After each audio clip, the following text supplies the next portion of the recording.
皆さん、お稽古お疲れ様です and welcome back to Beyond the Dojo. I wanted to talk to you guys a little bit about the few other things I mentioned that I want to talk about with you guys in the last episode. And today, because there's really not that much time before the next online lesson begins, I want to share with you a little bit about what happened with my no theater training. And I'm so sorry, it's not completely related to Budo at all, to be honest. Because this is beyond the dojo and it should be talking a little bit more about Budo. It's not specifically about that, but it is deeply related to, what should I say, my whole life and the things that I train in. And what should I say? There's a lot of things that Budo, for example, also the tea ceremony that I train in, also no theater that I do. There's a lot of things that are in common, So I really want to talk a little bit about this too. And of course, it's going to be affecting my life and also my training. So where I should begin is the other day when I was doing the training with no theater with my sensei, there was a time when he stopped me and he said, Shogo, if you're ready to do a full no performance, please just ask me anytime and I'll be happy to support you and let you do it. Okay?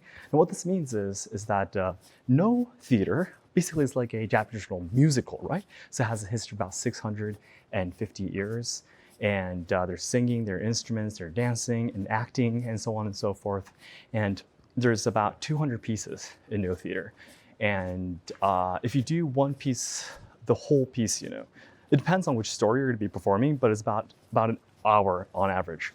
And to perform a whole piece, a full piece, you of course got to be able to wear the proper the dresses, like the traditional kimono that's specifically for no theater. Also, you need to be able to wear the mask and everything, and you got to understand and know all the rituals and everything, right? So, on average, takes about what? If you're just training in no theater like a hobby, maybe about 10 years. Yeah. Of course, there are college students who belong to no theater club teams during college, and they do a lot of training because they have a lot of time when they're students, right? So they get to be on stage as a full no performance in just 4 years. Yeah, but that's really, really short and very rare. So what I've been training in no theater for like 6, 7 years now. And my sensei suddenly said during my training that, Shogo, if you're ready, let's do this. Yeah, and I was so touched that he said that. And what he told me is, Shogo, I don't ask, I only the students who I give permission to can do a full no performance. Yeah. And I don't choose my students based on how well they're doing by technique. Of course, you're doing really good too, but I didn't ask you if you wanted to do a full no performance or not because of that. But because I saw your love and passion toward the toward no theater. Yeah. And I want the people who are going to be doing a full no performance to take good care of the pieces that I'm letting them perform. So until you can do a full performance, basically what you can do is basically parts of each piece. So there's something called just the jutai, which means you're just doing the chorus part. There's something called shimai, which is like dancing just the climax scene of it. And then there's also maibayashi, which is a little bit longer than shimai. It's still like the main part of the show. It's like 20 minutes long, so it's like 1/4 of the whole performance. And you get to do it with the instruments and you do the dancing, you do the singing and stuff like that, but it's not the full experience, And the full performance is basically about 5 times longer than the maibashi I just talked about, So it's a lot more difficult. Yeah. And so when Sensei said that, Shogo, I can see how much you're serious about your training, and I'm very confident that you would take very good care of whichever piece you'll be doing, So if you're ready for it, please just ask me anytime. And I was like, well, Sensei, I want to do it as soon as I can. Yeah. So this year, I already am working on a piece called Awaji. Awaji is an island in Japan. And in the mythology in Japan, Awaji Island was believed to be the first island that was created by the gods in Shintoism. Yeah. So it's a song about the founder, the gods that created Japan. Yeah. And I act as the god, actually. Yeah. And I do the singing and dancing and everything. And it's actually right after this year's Asayama Ichiden-ryu's training camp and the extra seminars. So it's very terrifying how I'll be, because I'm pretty sure I'll be very exhausted after all those 3 weeks of training and everything. But everything ends on Thursday. Then I'll have one day on Friday to probably rest. But the next day, Saturday, is going to be this year's biggest performance. And I'm going to be taking part in a lot of pieces. So we'll see how that goes. But next year, it's already decided, next year, September, probably the second, probably a third or fourth week. And also at the No Theater Hall of my ryuha. I belong to a ryuha called Kongoryu, but Kongoryu has a No Theater Hall of its own. It's headquarters basically in Kyoto, and we're probably going to be doing it there. And it's going to be the third or fourth month of September next year. And even the piece I'll be performing is almost decided. I'm probably going to be doing a piece called Seki.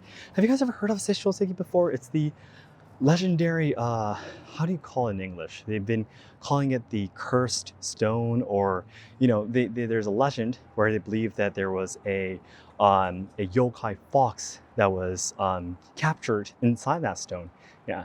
And a few years back, I actually made a video on that show talking about that, but the stone actually cracked. And there were people saying that the fox has probably been released or stuff like that. Have you ever heard of that stone before? Yeah.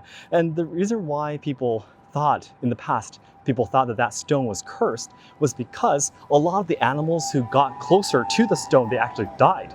But they didn't die because of the stone. It was actually because of the natural, not chemicals, what's the right word? There's actually an onsen really close by to that area, and there's this poisonous gas that comes out from the ground because of the onsen hot springs. Yeah, and a lot of the birds who fly nearby, they actually die because of the poison. Yeah, and people thought, oh, it's probably because of the stone, and maybe something was, something was haunted the stone, and something was, captured inside the stone, and they created a story called Seishoseki. Seishoseki means dead, live, stone. So whether you live or die, the stone decides, kind of thing. Yeah. So it's literally a story of the fox and the person who captures the fox into the stone. And the fox actually appears from the stone again, and there's a archer that fights against the fox. Yeah. And it's a story about that. So probably that's what I'm going to be doing next year. And it's going to be my very first official full no performance. Now, I've never done anything like that before. I've never properly worn a shozoku, which is the no theater kimono costume. I've never worn the no mask on stage before, but this is probably going to be the biggest, huge, just challenge of my no theater life. It's absolutely going to be. I've probably never been, so challenged with such a huge responsibility ever in my life, being the main character of a full performance. Yeah, even in my Asayama Ichiden-ryu training, maybe my 5th dan exam will be as scary, as terrifying. Yeah, but still, it's the exam itself is very short, right? It's not going to be really long, like an hour long or stuff like that. You don't have to memorize like a whole book of singing and dancing and moving, So I think I'll probably be as nervous if I ever do a full tea ceremony in the future in my tea ceremony training, because a full tea ceremony takes 4 hours, right?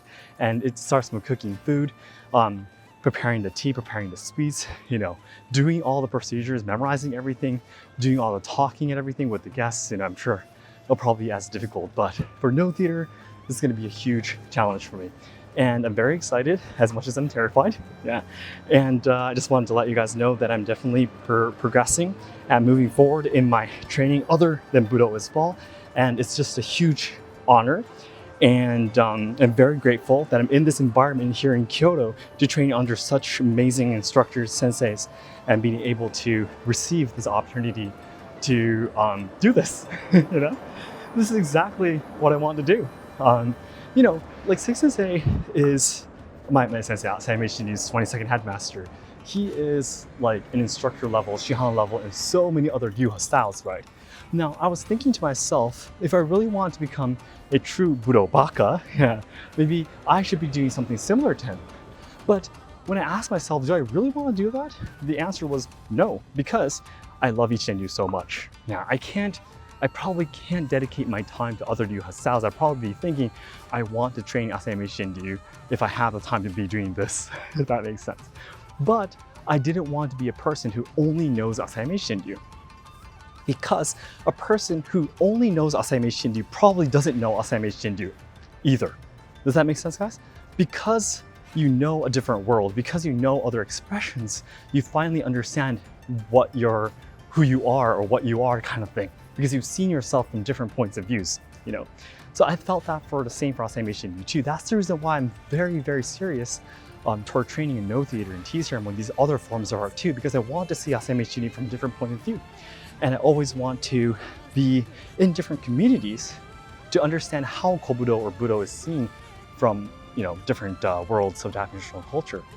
So yeah, I'm taking a humongous step forward in no theater training. I might be able to receive my shihan in the next few years after performing this full performance properly. Yeah, if I successfully perform it, I might be able to receive my shihan in the future too. I'll be able to do much more activities related to no theater. I'll be able to talk with you guys more about it. So yeah, I'll definitely keep you guys updated about this too. And wish me luck, guys. Well, it's next year, so it's going to be a long time ahead of this. And I'll probably keep you updated in other content or YouTube channels or other platforms, but I just wanted to let you guys know first. Okay? Hey guys, thank you so much for listening to today's episode podcast too. I'll see you in the next one. Thank you. Bye.